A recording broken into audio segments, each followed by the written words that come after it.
matamos de risa en ATV+. Nos reímos de estudio a estudio. Muchas gracias a Augusto Álvarez Rodríguez. Efectivamente, mi invitada hoy es doña Lourdes Flores Nano. ¿Cómo está, doña Lourdes? Un placer, pues. Qué valiente. Muchas gracias por haber venido. ¿Qué ocurre? ¡Ay, qué Dios! No, sino que es un cuestionario un poquito diferente. Yo sé que usted ha venido con la mejor voluntad. Antes de empezar el cuestionario, le agradezco. Después ya no sé. A ver, vamos a ver. Muy bien. Vamos rapidito a la pausa. No se olviden sus preguntas. Ya tengo varias, ¿ah? Varias de ustedes ya me han estado escribiendo, pidiéndome algunos interrogantes para doña Lourdes Flores. Así que ya saben que aquí todos pueden preguntar, eso sí, educadamente todo. Pausa y regresamos rapidito.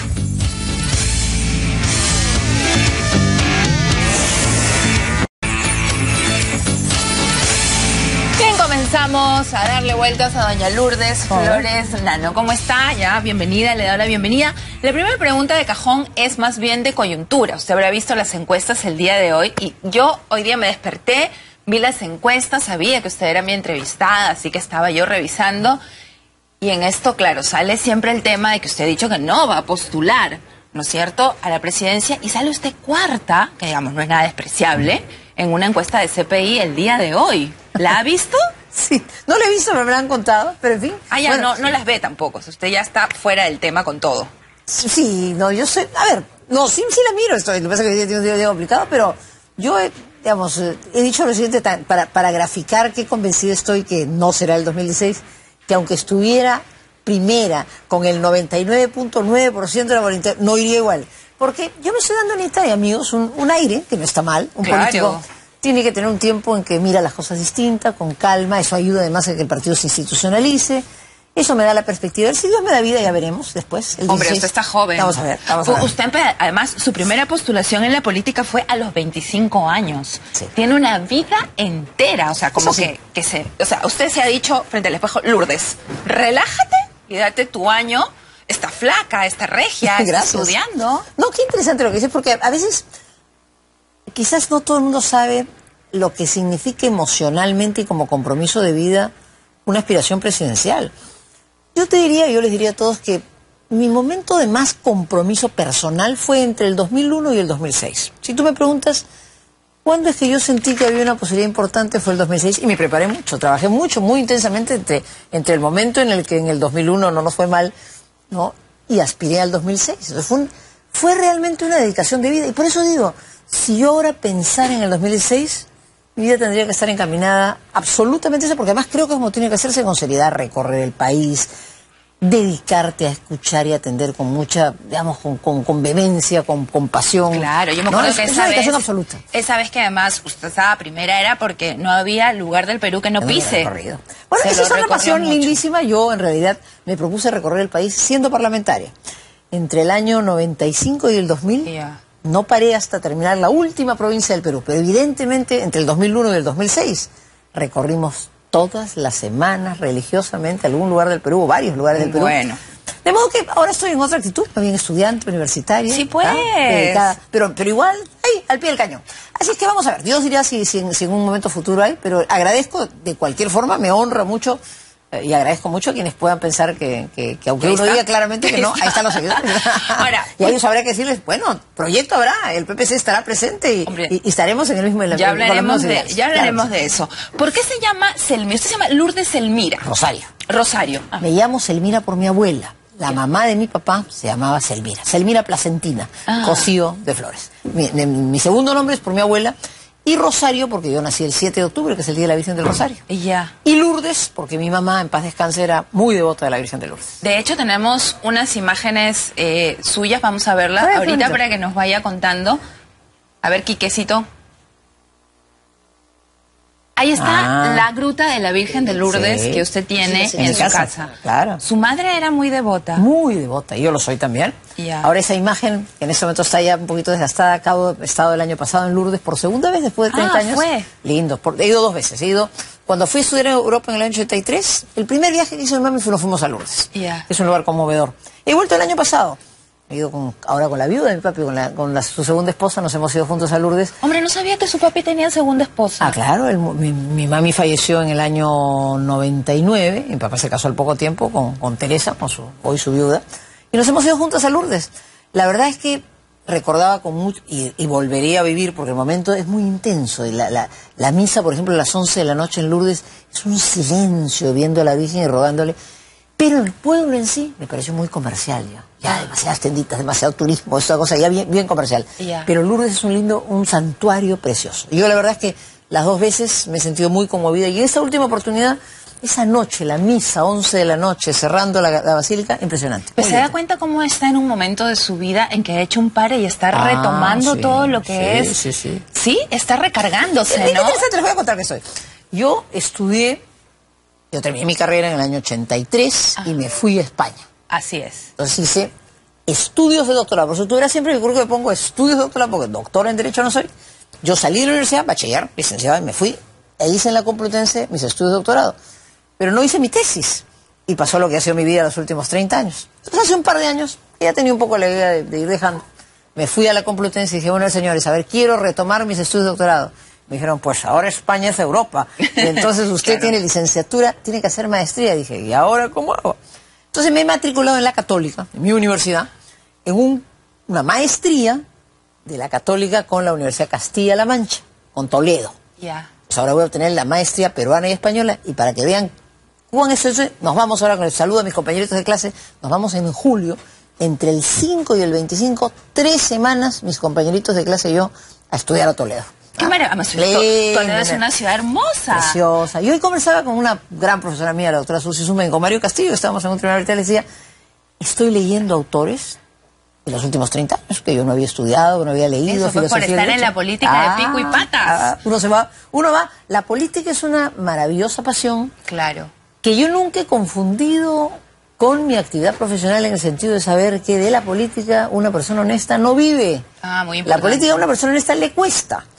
Eso es bien importante, eso lo digo siempre a los chicos. Chicos, uno tiene que prepararse, ser autónoma profesionalmente, generar tus propios ingresos. Una persona honesta no vive de la política. Inclusive, digamos, si uno sirve al Estado en una determinada época, y razonablemente Dios lo permite hacerlo, como pasó con el Parlamento, son años en los que uno tiene un ingreso, desde luego, pero comparativamente con lo que uno puede hacer en la vida profesional, es diferente. Ahora que me menciona esto, Quique, si me vas poniendo las imágenes de las primeras que te pedí de doña Lourdes, mientras le voy haciendo esta pregunta, ahora que me habla de los jóvenes, antes, cógélame ahí porque le quiero hacer una pregunta. Usted me dice que le habla de los jóvenes. Hace poco hubo un selfie muy famoso, suyo, y yo la vi ahí rodeada de regidores jóvenes y de congresistas jóvenes. Y vi, usted tiene una relación cercana con ellos. Muy cercana. Y me preguntaba, ¿por qué a Raúl Castro no le pasa lo mismo? No, Raúl también tiene los suyos. Mira, yo me siento muy orgullosa, Anita. En los 10 años, fueron 8 de presidente del partido y 10 desde la candidatura del 2001, yo pensé que una de las cosas importantes que tenía que hacer, y en eso con Javier Bedoya y con Raúl Castro compartíamos la idea, pero yo le puse un especial empeño, que nuestro deber era, así como nosotros habíamos tenido la oportunidad, permitir que una nueva generación emergiera. Y yo me siento muy orgullosa de ver cómo una nueva generación en mi partido ha pegado un salto muy importante, y los verán ahora en las próximas elecciones municipales. Es muy importante. Y yo honestamente le doy gracias a Dios, porque yo sí he tenido oportunidad. Yo le agradezco al doctor Bedoya, le agradezco a Antonino Espinosa, en paz descanse, la oportunidad que me dio, y a mi gran maestro y amigo Quique Elías, lo mismo a Felipe Pero ¿cómo Osterling. es ese proceso? Otra vez lo mismo, ¿no? Se ve al espejo, Lourdes, basta. Tienes que dar, porque usted es lideresa, y es una chamba desde que usted tenía 25 años. Toda mi vida. Entonces es dejar un capital político en manos de otros chicos. ¿Cómo es eso? Es una linda experiencia, porque yo he tenido en mi vida la oportunidad, mira... Otros no lo hacen, ¿ah? Otros no lo hacen. Ya, a buen entendedor, pocas palabras. Pero quiero decirte lo siguiente, mira, yo soy hija única. Así es. Ahí está, Ahí está el selfie, el famoso selfie. Y ahora conversaremos un poquito. Yo he tenido una oportunidad maravillosa en mi vida, porque con mis padres, siendo hija única, yo siempre he tenido una relación muy cercana y de mucha confianza. No lo oculto. Mi mejor amiga, pero lo digo con todo, tengo buenísimas amigas, pero no me cansaré de decir, mi mejor amiga fue mi mamá. Teníamos una relación de confianza extraordinaria, una mujer inteligentísima, abierta. Ana Nano Zuliñac. Zuliñac, una amiga francesa. Entonces, yo aprendí siempre que esa relación de una persona que puede ser un poco mayor que tú, como es lógico tu mamá, pero que sabe ponerse al lado de una persona más joven para comprenderla y para aprender de una persona más joven, es interesantísimo. Y lo que me ha pasado con este grupo político es que yo aprendo de ellos todos los días, porque es una generación joven llena de nuevas ideas, con un dinamismo propio. En el partido pues surgió este grupo, ese gordito que se ve atrás que se llama el Chino Ibáñez. El Chino Ibáñez, el de los reformistas. Exactamente. Él formó pues, se vino de Chile con un movimiento que se llama el reformismo, que era un pleito que había entre los chilenos. Pero yo lo tomé con... Porque además el reformismo tenía que haber sido una crítica pues a mí, ¿no? Porque claro, yo era el presidente del partido, ¿no?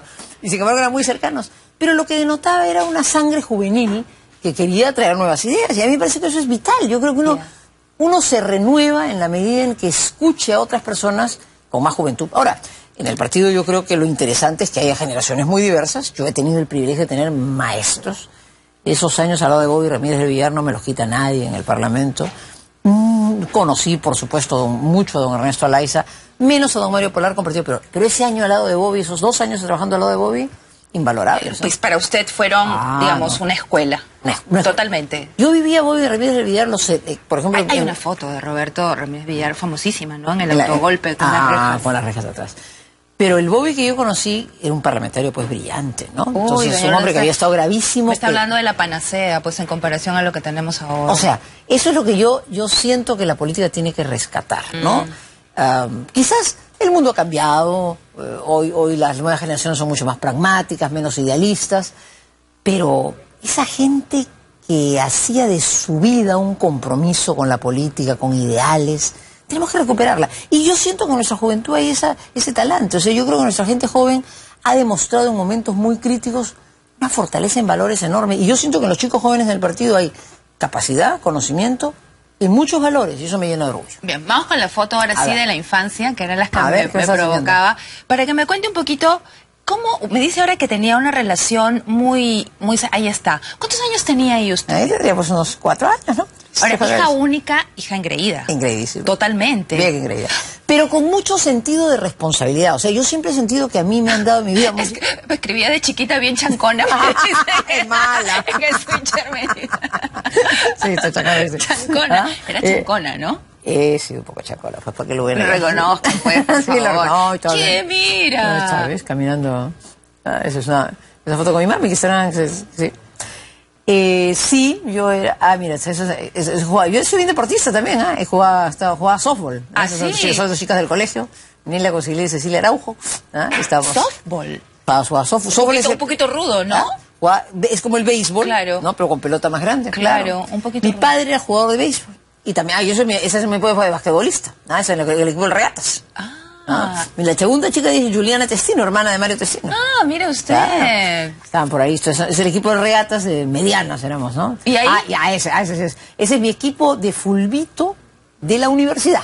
O sea, softball, fútbol, o sea... Mira que esa era Madeleine Osterling, Mari Carmen Tobar, una gran Ana María Capurro, Lili Castro y Connie Colnos, todas son destacadísimas abogadas. Éramos el equipo de fulbito de la clase. De la facultad. Mi clase se llamaba el Salón Hawái, que era un típico caso, era un caso que te enseñaban en el primer ciclo de Derecho, ¿no? De una señora que se llamaba Dorina Nietoré, que tenía una especie de prostibar en Huancayo. Entonces la demandan unos músicos y la Corte Suprema discute hacia la década del 40 si había o no objeto lícito en la prestación de los servicios de los músicos que trabajaban en este prostibar. Entonces mi clase se llamaba el Salón Hawái, donde el vicio no prescribe.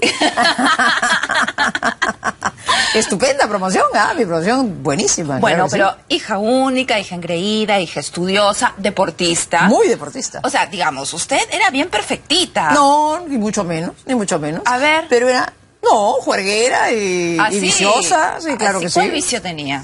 ¿Fumaba? No. ¿Bebía? No, viciosa en el sentido que era jugador. En mi clase... Muy zanahoria, pues. Sí, así que no creo. Yo en mi clase era chancona, no voy a negarlo. Pero yo siempre digo, espero que mis compañeras no me den uno de estos twitters, no me desdigan, ¿eh? Digo que era chancona buena gente, ¿eh? Porque hay pues las chanconas antipáticas, así, yo compartía todo. Chancona buena gente. Buena gente. ¿Y eso cómo? Dejaba que copiaran, Me moría de miedo de soplar.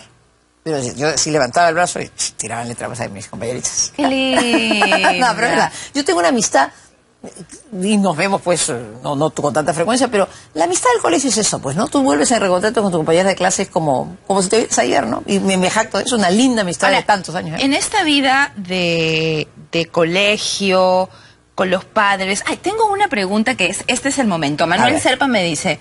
Teniendo raíces moqueguanas, padres de Moquegua, ¿no es cierto? ¿Por qué Lourdes no aprovechó eso así como lo está haciendo Cosito sin tenerlas? Bueno, mira, yo sí, no, yo he estado muy vinculada al sur y a Moquegua. ¿A eso se refiere? ¿Por qué una relación? Yo creo que se refiere un poco al levantamiento, a la influencia moqueguana en el presidente, qué sé yo. Mira, yo he tenido con Moquegua una relación, no es un pueblo fácil. Hemos tenido momentos muy interesantes en mi relación con Moquegua. Por ejemplo, siendo mi padre presidente del Club Moquegua, o sea, los residentes de Moquegua, yo recién graduadita de abogada, me encarga la directiva del Club Moquegua defender las aguas de Pasto Grande. Pasto Grande es la represa, el gran proyecto de irrigación, y recién graduadita de abogado le planteamos en ese momento en el gobierno de Belaunde, una acción de amparo, en ese momento una acción popular se llamaba, y logramos que la Corte Suprema le defendiera a Moquegua las aguas.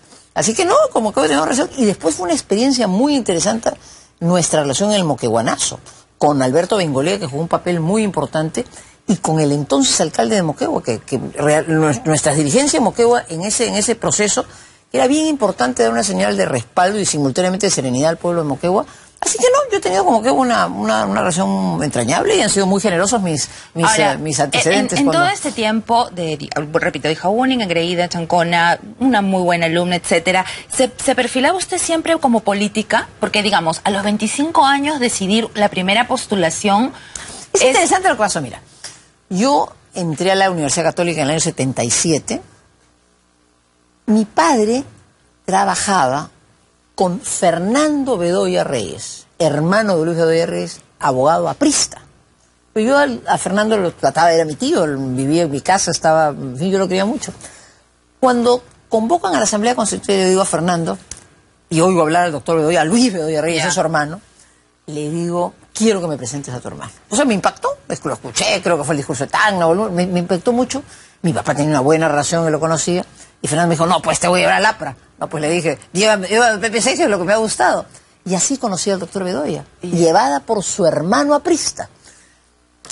Luego vino mi ingreso a la Universidad Católica, que fue un año muy interesante porque un gran debate, porque a la Católica fueron todos los políticos importantes del momento y se abrió un debate político muy interesante. Era una universidad muy política, con una izquierda muy fuerte y con un grupo nuestro joven que comenzaba a aparecer, digamos, como una respuesta alternativa a un dominio que la izquierda tenía en la Católica. Era izquierda y el APRA.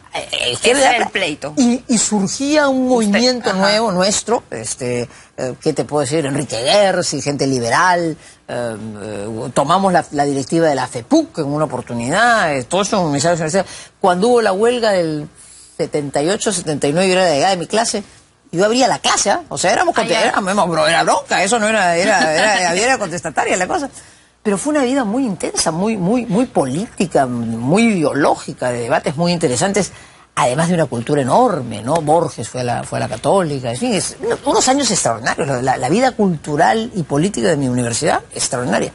Y allí tengo dos profesores brillantes, pues, Felipe Osterle, que lo nombra ministro de Justicia, y Quique Elías.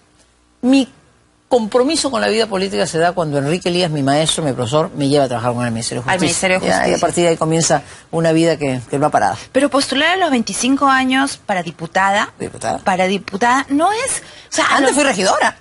No, ya, pero de todas maneras... No, para decirte que a mí el partido me ha dado oportunidades de muy joven, ¿no? Desde muy jovencita. Claro, yo entré al partido, la primera oportunidad que se me dio fue la posibilidad de conocer Europa hace más de 30 años, invitada por la Fundación Adenauer, que fue pues una cosa deslumbrante, ¿no? Ver al partido alemán, al de la señora Merkel hoy día, hace 30 años, y ver pues lo que significaba una presencia política social cristiana en Europa tan significativa. Y ahí me llevaron sin saber leer y escribir, gracias a que mi padrino Quique Elías le dijo al doctor Bedoya, o el doctor Bedoya le dijo, bien, esta muchachita.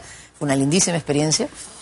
Y luego, claro, ese trabajo en el Ministerio de Justicia imborrable en mi memoria, extraordinario como aprendizaje del poder. O sea, yo digo eso, a mí Dios me dio la oportunidad muy chica de entender lo que significaba el poder y de aprenderlo al lado de personas a las que admiré tanto. Ahora, en el año 86 usted era regidora. Fui regidora. El gobierno era de Jorge del Castillo. Claro, ¿no yo postulé la lista del doctor Bedoya. Así es. Cuando nos pasaron el tren eléctrico, Así ¿no? es. Porque la campaña de 1986 nos la ganaron, porque el tren eléctrico ya pasaba por la puerta, tardado todo. Hasta ahora está pasando.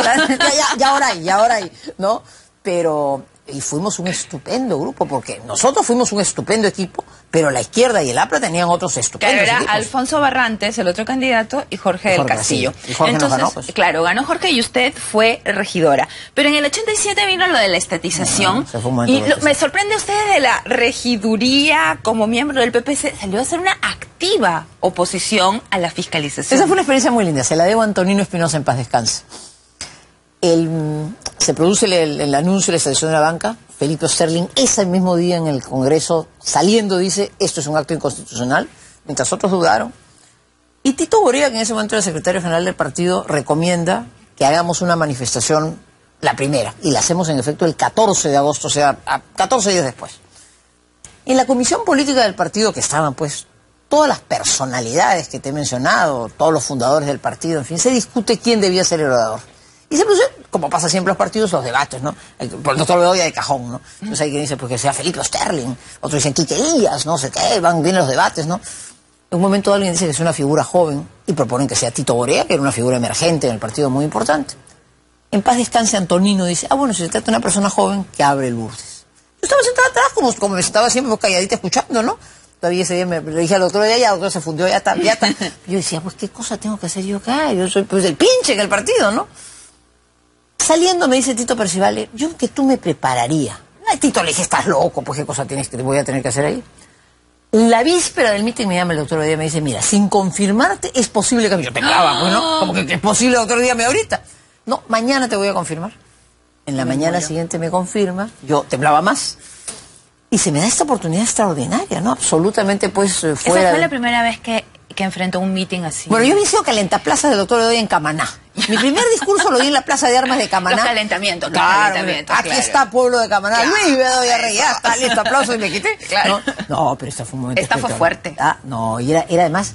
Fue un momento muy interesante. Yo nunca había visto una manifestación de esa envergadura. El doctor Bedoya me llevó al balcón del partido y me dijo, mira, ¿no? Una copa de whisky al costado, ¿no? Tómate acá un tacazo. ¿No?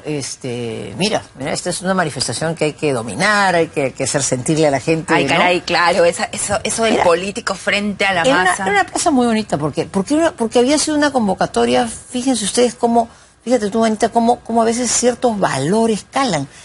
La banca, que fue el mal calco de Alan García, la banca era una cosa que la gente en general detesta, ¿no es cierto? Al banco uno no lo quiere. Así es, hasta yo el día de quiero hoy. mucho a mi banco, pero al banco en general uno no lo quiere, ¿no es cierto? Porque te cobra. Así es. Y sin embargo la gente percibió que detrás de eso había mucho riesgo, ¿no? Y la gente joven se movilizó, entonces fue una manifestación impresionante. Bien, vamos a hacer una pausa y al volver todavía tenemos para hablar de lo que fue el Fredemo, así que no se vayan, sigan mandando sus preguntitas y ya regresamos. Gracias.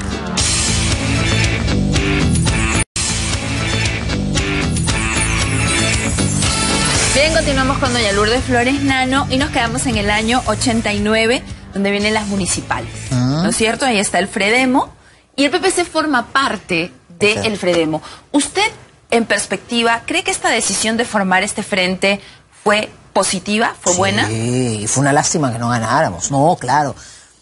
O sea, yo creo que fue muy importante porque unió esfuerzos de personas que pensábamos lo mismo. Había que darle una respuesta a la crisis enorme que vivía el país, una crisis económica, una crisis moral tremenda. Mario Vargas Llosa tuvo el gran mérito en mi concepto, no reconocido suficientemente, de haber puesto un discurso, unas ideas, o sea, haber planteado la política a partir de hoy, como antes lo había hecho Bedoya con mucha insistencia. La política significa un plan de acción inspirado en ideas.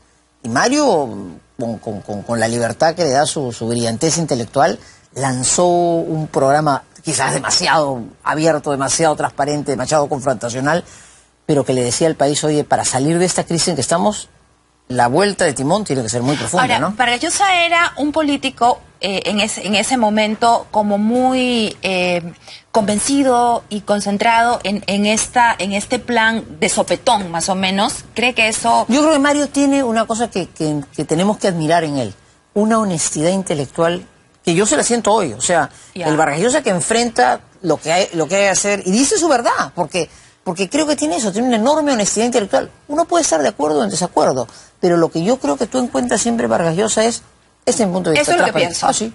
Y yo creo que lo que le planteó al Perú es una cosa muy dura, pero muy real. Quizás, claro, no se edulcoró suficientemente, fue muy fácil que una campaña satanizara y dijera, porque recordarán ustedes que vivíamos una crisis enorme y lo que Vargas Llosa decía es, para salir de esta crisis no son pastillitas, hay que hacer un shock. Hay que hacer una cosa. Que al final se hizo. Se hizo, así es. Entonces, y si uno recuerda lo que fue la segunda vuelta de esa campaña, el señor Fujimori, su campaña era muy sencilla. El señor Vargas, pues más se decía, dice y yo no. Vargas dice esto, yo no voy a hacer esto. Vargas dice... Y terminó haciendo lo que el señor Vargas Llosa propuso, porque era lo único razonable que se podía hacer. Pero es que ahí en ese punto, ¿siente usted que la política, digamos, no siempre le da a quien se merece los triunfos? Eso sería no darle al pueblo el derecho de decidir y reconocer que ese es su derecho, y en consecuencia yo creo que un demócrata nunca puede decir la gente se equivoca, no. Es lo que finalmente el ciudadano dice. Yo no he ganado las elecciones, pero yo no juzgo a un pueblo que me dio una votación muy importante, pero no me dio los votos suficientes para ganar. Somos un pueblo que siempre se queja después demasiado de eso es otra cosa. Es otra cosa, porque tenemos que pensar que la política no puede ser un el drama de la política mundial, ¿no? Es que tú tienes campañas en las que hay un salvador. Alguien que te va a cambiar el mundo, todo va a ser diferente, no sé qué, es una promesa extraordinaria. Ese salvador, como es lógico, te vende el cielo y no lo puede hacer en la tierra. Entonces llega, no puede cumplir con esas metas y vuelve a quedarse una frustración. Entonces la política tiene que tener una alta dosis de realismo y en ese sentido sí tiene que haber mucho más educación cívica de todos. Ahora, en el año 90 usted entra por primera vez al Congreso de la República. Antes, en el 89, primero acompañé a Bedoya, en el 86 fui regidora. Y en el 89 pasó un episodio que también es bueno saberlo. Yo aspiraba a ir pues al Parlamento y ya había sido, pues ya estaba en el mito y la estaba en la escalera, estaba avanzando en la escalera. Y entonces quería ir al Parlamento. Y mis compañeritos de partido, porque eso pasa siempre en las mejores familias, donde necesitaban pues sacar una competidora, entonces comenzaron a decir, para teniente alcalde de Lima, qué mejor que este joven valor, ¿no es cierto?, de la política peruana. Y sácate para el Congreso. Y mis mejores amigos todos me tiraron para... Y entonces yo acompañé a otra persona extraordinaria, Juan Inchausti. El Inchausti. Yo fui su compañera de fórmula. Nos ganó Belmont. Ganó Obras, efectivamente. Ahí aparecieron por primera vez los outsiders. Es verdad. Esa fue una lección aprendida. Y luego, felizmente, me rescataron a mi deseo de ir al Parlamento. Ahora, cuando usted entra al Parlamento, que es otra cosa que tiene que ver con la coyuntura hoy en día, usted forma parte de la comisión que investiga el gobierno de Alan García. Presidida el enriquecimiento. Por Fernando Olivera, conformada por Cateriano, Alvarado, Popillo, del Castillo y usted. Y Popi la presidía. Claro. Esa fue la comisión investigadora del enriquecimiento patrimonial de la que quedó en... Bueno, hicimos un trabajo... No, el trabajo es tuyo, no. Pero, claro, digamos, hicieron el informe y pasó, pero el problema, como hoy, es... En ese momento, inclusive fue más dramático, en el sentido que los jueces de la Suprema que recibieron el tema le dijeron al Parlamento, no, este caso se archiva. Claro. Entonces después se modificó la Constitución y dijeron, oye, Corte Suprema, tú no puedes rechazar, si el Parlamento dice que investigues, tú no puedes decirle no investigo, ¿no? En ese momento, claro, en ese momento va a ser el Parlamento... O sea que en ese momento el Congreso daba un informe en el que había unos indicios serios y la Corte Suprema podría decir no. Claro. Nosotros fuimos así. La comisión investigadora que presidió Popi dio unos indicios. En mérito a ellos, una comisión que presidió Antero Flores Arauz recomendó acusar al presidente de la República, al expresidente de la República, ante el Senado. En ese momento había Senado. Fuimos llevando la causa, Fernando Olivera, Ricardo Letts y yo, al Senado, y el Senado decidió pasar el tema al Poder Judicial, en una comisión que presidió el senador Guerra García. Una estupenda comisión, Batimerino, en fin, una muy buena comisión, Lucho Bedoya. Y la Corte Suprema dijo, no abro el caso. Y estaba en su derecho. Constitucionalmente era posible. Entonces después modificamos la Constitución y dijimos que eso no era así.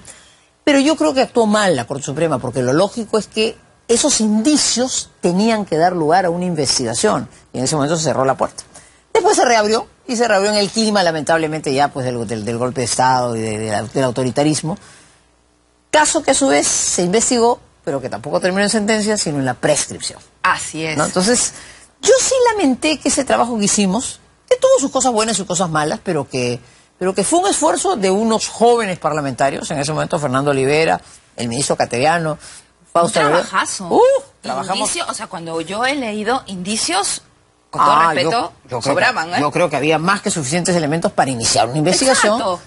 Además nos tocó una época en la que en Nueva York, un fiscal que se llamaba Morgenthau, estaba investigando un banco, que era el BCCI, un banco pakistaní, donde el Perú había colocado unos fondos, el Banco Central de Reserva, se había aprobado una comisión, no que se había aprobado que el presidente García hubiera recibido, sino unos funcionarios del Banco Central, pero se probó que había unas cuentas, se especuló, se dijo que podían haber habido alguna intervención en relación a la no compra de los aviones Mirage. En fin, creo que habían elementos más que suficientes para una investigación en serio. Cuando leí eso también vi que el caso BCCI y el caso del tren eléctrico no entraron. Claro, los hicieron a un costado, los más fuertes. No, hay una investigación, pero ese proceso no termina en una sentencia que dice inocente y culpable porque viene la prescripción. Entonces, claro, yo creo que para el presidente García hubiera sido bien interesante que eso terminara en una sentencia, ¿no? Que dijera, ¿es inocente o es culpable? O sea, que concluyera. El Poder Judicial no terminó pronunciándose en uno u otro sentido, sino dijo que había pasado el tiempo y que ya había operado la prescripción. Es así como el bueno. Claro, y esto nos trae a colación lo que pasa ahora, que para muchos también hubiera sido interesante que el presidente, no porque sea culpable, vaya a la justicia y demuestre su Sin embargo, yo fíjate que con un rol tan activo en eso, yo matizo y en esta circunstancia yo sí le doy la razón al Poder Judicial. ¿Y por qué? Porque esa tesis que hoy día ha dicho el Poder Judicial en relación a la investigación de Alan García fue lo que nosotros sostuvimos en defensa de los magistrados del Tribunal Constitucional cuando fueron destituidos. Una noche nefasta, la mayoría parlamentaria fujimorista votó a los magistrados del tribunal en un proceso parlamentario. A 3, año 97. Y 42 parlamentarios nos fuimos a la Comisión Interamericana y luego hasta la Corte Interamericana. ¿Y qué dijeron? ¿Qué dijo el Sistema Interamericano de Derechos Humanos? El Parlamento no es una isla, o sea, en el Parlamento también tiene que respetarse el debido proceso, también tienes que decir de qué acusas a las personas. Entonces, cuando Alan García ha ido a pedirle al Poder Judicial, oiga, que me diga, que se respeten mis derechos, que me digan de qué me acusan, yo creo que tiene razón. Y creo que el Poder Judicial ha hecho bien. No le ha dicho que no investigue, no podría haberlo hecho. Ha dicho, investiga con rigor, y me parece que ahí el congresista Tejada y la Comisión se han perdido. Vamos al año 97 a hablar justamente del Tribunal Constitucional, y entonces ahí vi que cuando votaron a los magistrados, usted salió a protestar y con Enel Townsend recabaron las firmas para un referéndum para que Fujimori no se vuelva a poner Ese fue un proceso muy interesante. reelección. Ahí pasaron dos cosas importantes. Hay hasta tres momentos ahí importantes. Uno, efectivamente, la lucha frente a la destitución de los magistrados del Tribunal Constitucional, para mí ha sido uno de los episodios de mi vida política más interesantes por lo que conversaba hace un rato. Yo nunca me imaginé ver con tanta emoción, constatar con tanta emoción cómo la gente joven salió a defender estos tres magistrados, que era una cosa muy distante, porque un chico de 18, 19 años, ¿qué representaba el Tribunal Constitucional? No. Hubo la intuición juvenil que ahí había un atropello, y en todo el Perú. Pero es que, doña Lourdes, yo era, digamos, menor, pero lo recuerdo perfectamente, digamos que era un poco así como, ya 3 gobiernos es mucho, pues, ¿no? O sea, incluso antes de la elección, no. Cuando votaron a la magistratura nacional, los chicos, ¿qué sintieron? Este atropello no se puede permitir. Pero claro. Entonces dijeron, oiga, estos señores que han querido decir, usted no puede ser reelegido por tercera vez, y te votan. Entonces eso generó una reacción juvenil extraordinaria. Todas las universidades del país recibían a los magistrados como héroes. La gente joven salió a las calles. ¿Qué demostró?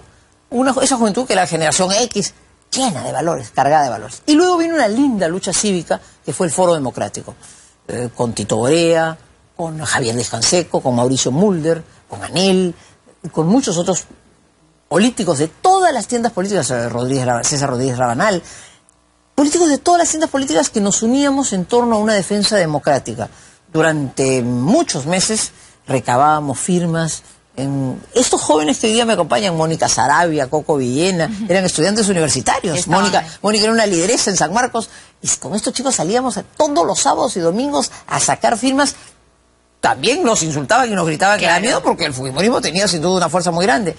Pero fue muy bonito. Y cuando tuvimos 1,5 millones de firmas y las pusimos sobre la mesa, nos pasaron una ley que dijeron, no, esto tiene que pasar ahora por el Parlamento. Y en el Parlamento se lo chotearon. Pero ese fue un proceso político en el que se demostró que lo formal nunca cambia la correlación de fuerzas y la realidad. La gente sentía que había un atropello, la gente sentía que había... Y finalmente, fíjate tú cómo se produjo esta caída, ¿no? Ahora, Keiko firmó uno de los planillones. Yo le saqué la firma. Cuente. ¿Cómo no? Eso. Keiko era la primera dama en ese momento. Entonces fue al Parlamento. ¿Cómo es que su papá no lo relajan? Claro. Cosa que dice bien de ella, yo siempre lo reconoceré. Entonces, yo me acerqué con el planillón, estando ahí en el Congreso, y había ido pues al 28 de julio, y firmó. Y a mí me encantó. Después, y lo digo con toda verdad, ella tuvo un par de gestos muy interesantes de enfrentamiento a Montesinos. Y en ese sentido, cuando ella reivindica una distancia frente al montesinismo, en lo personal, yo se la concedo, porque creo que la tuvo. Lo que creo es que, claro, el fujimorismo es una manifestación política que no puede desligarse del autoritarismo que supuso, ¿no? Pero ella tuvo ese gesto y luego algunas instancias con Montesinos que con toda verdad histórica hay que reconocer. Ahora, el tema es que muchos años después usted ha opinado respecto a que Alberto Fujimori debería tener una prisión domiciliaria. Posterior a eso, hemos visto ahora a Alberto Fujimori muy activo. Ha decidido el juicio de los diarios Chicha. Definitivamente parece que quiere tener un protagonismo en su partido. Después de esto, ¿sigue usted pensando que debe irse a su casa? Sí, a ver, cuando se comenzó a plantear el tema de si el expresidente de la República condenado, y yo estoy de acuerdo con la condena, o sea, yo creo que hay quienes cuestionan, no, yo creo que el juez San Martín y los vocales supremos construyeron una teoría política en el sentido de que había un autor mediato, un autor que no toma decisión, digamos, que controla la organización y que participa en ese sentido de los hechos, y yo creo que esa es la posición exacta del presidente de la República respecto al grupo Colina y lo que operó. Yo creo que era un autor mediato, no estaba, él no tomaba las decisiones, pero una persona que controlaba todas las decisiones y tenía pleno conocimiento. Yo creo que condenado, y habiéndosele dado esto que enaltece a los presidentes Toledo, García y Humala, un trato diferenciado que me parece valioso. Si yo hubiera sido presidente de la República, hubiera hecho exactamente lo mismo.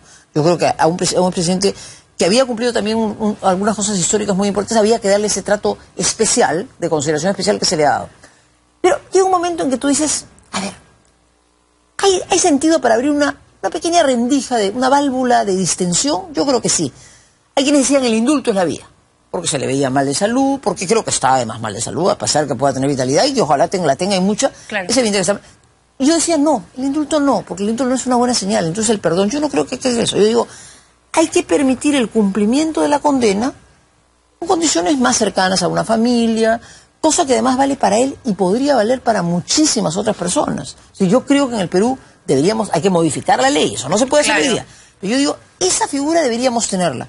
Y sí me parece, Ana, que contribuiría a una cierta distensión sin dar un mal mensaje, porque el señor seguiría condenado, pero cumpliría la condena en otras condiciones en su casa. Y yo creo que eso sí sería un cierto gesto de magnanimidad, sería un gesto de distensión política, y como además creo que tiene problemas de salud, le permitiría cumplir el resto de sus años de condena. Pero no hacer política, no candidatear. Ah, no, eso tendría que estar muy claramente dicho, evidentemente, no, eso no. Tendría que estar claro. Porque a diferencia del indulto, seguiría siendo una persona condenada. O sea, él sigue cumpliendo una condena, lo único que en lugar de cumplirla en la prisión, la cumple en su casa. Por eso digo, esa figura de la prisión domiciliaria, de cumplir la condena en la casa, es una figura que puede valer para muchas personas. ¿Cuántas personas hoy día están en la prisión, son mayores, tienen alguna enfermedad? No se trata de perdonarles la pena, se trata de habilitarlos a que puedan cumplir la condena. Yo sí creo que es una legislación que hay que modificar y que creo en el caso del presidente Fujimori ayudaría a bajar un factor de presión. Lo que pasa es que el tema se manejó muy mal. Se manejó en la creación de una expectativa, luego un gobierno que no sabía qué hacer, en una frustración posterior. Creo que se manejó pésimamente mal. Yo hubiera resuelto ese tema hace muchísimo tiempo con el arresto domiciliario. Bien, vamos a la pausa y volvemos. Bueno. Yo hubiera resuelto.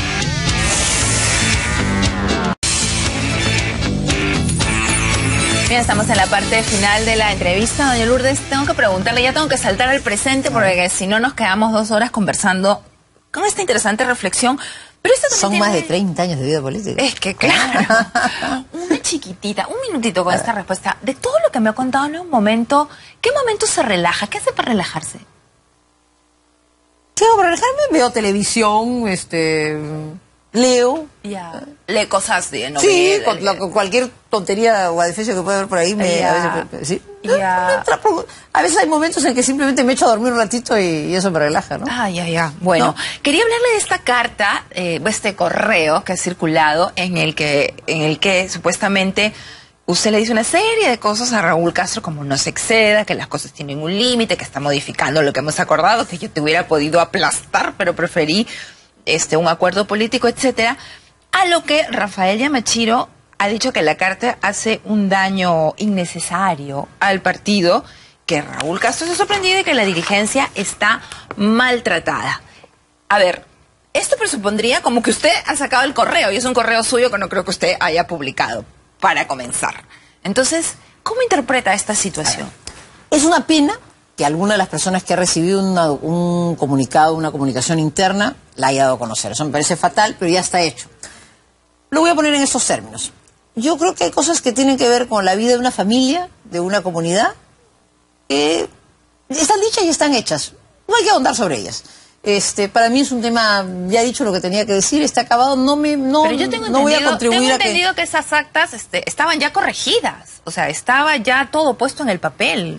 A ver, los temas internos del partido tienen que resolverse de la manera más armoniosa siempre, digamos, hay una reflexión hecha respecto a un hecho específico allí, pero mira, Anita, yo soy una convencida que nada para mí es más importante que preservar a mi institución y a mi partido. No voy a contribuir de ninguna manera a generar más debate sobre el tema. No. El tema está cerrado, las cosas tendrán que seguir su curso.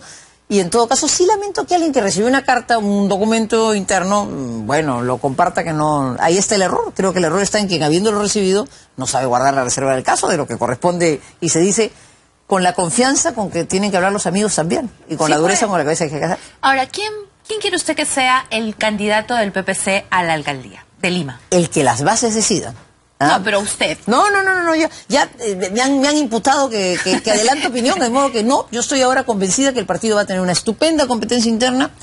Podrán ser o Rafael Santos o Alberto Valenzuela, creo que Edgardo Pomar también se lanza a la brega, una linda competencia. ¿Qué cosa creo que tienen de común los tres? Y eso es lo interesante.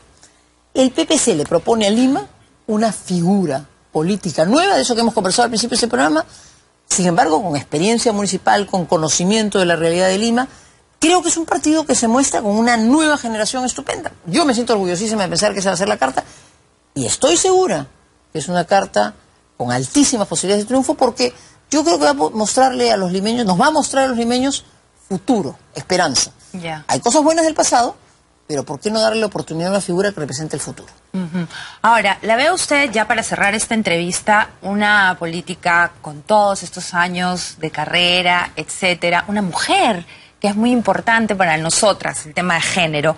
Y pienso en la primera dama, que es una persona, una mujer joven que tiene sus legítimas aspiraciones, que es valiosa, es un capital político efectivamente, pero que está atravesando por una coyuntura muy especial. Ella ha salido el día de ayer en unas declaraciones a señalar dos cosas muy puntuales: que hay poderes fácticos que la atacan a ella y a su esposo, y una crítica a la oposición. Le ha dicho que no es creativa en tener una agenda positiva para el país.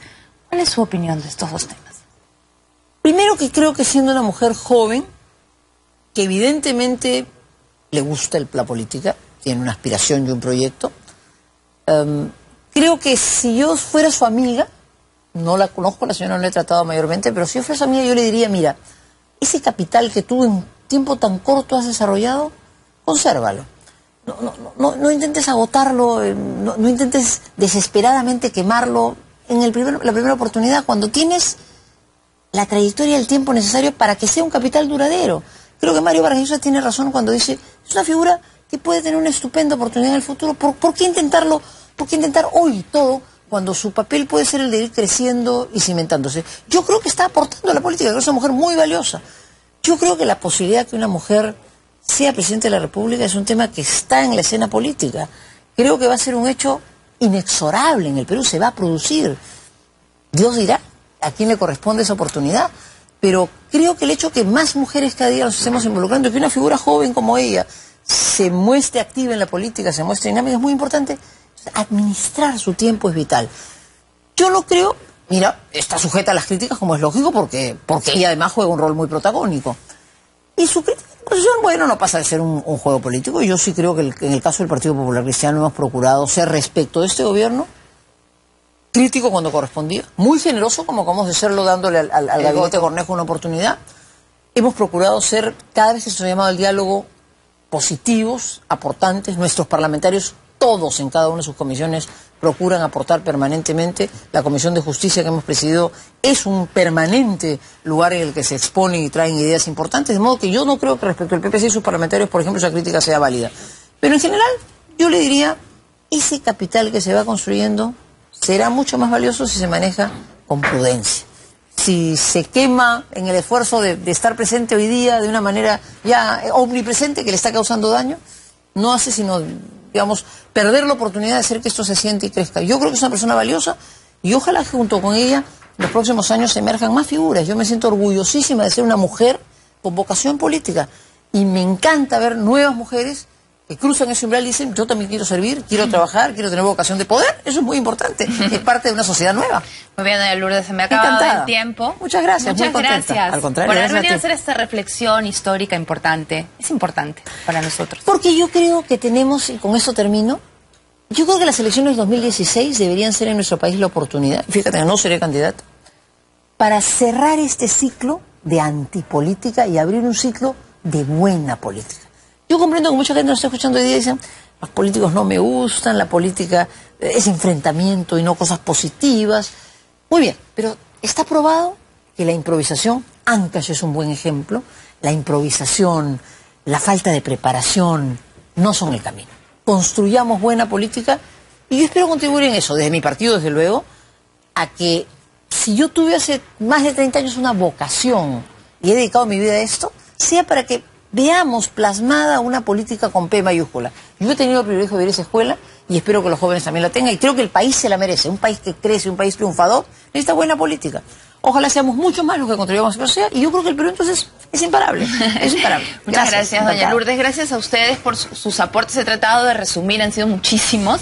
He tratado de resumirlos y de mezclarlos con el cuestionario que había hecho para que este programa también aporte un poco a lo que ha dicho doña Lourdes, mejorar la política. Muchas gracias. Como siempre, damos una pausa y volvemos. Muchas gracias.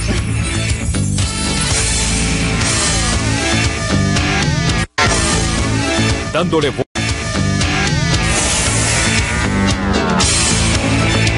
Ha sido un placer estar con ustedes esta noche, con doña Lourdes Flores también. Muchas gracias como siempre y nos vemos mañana.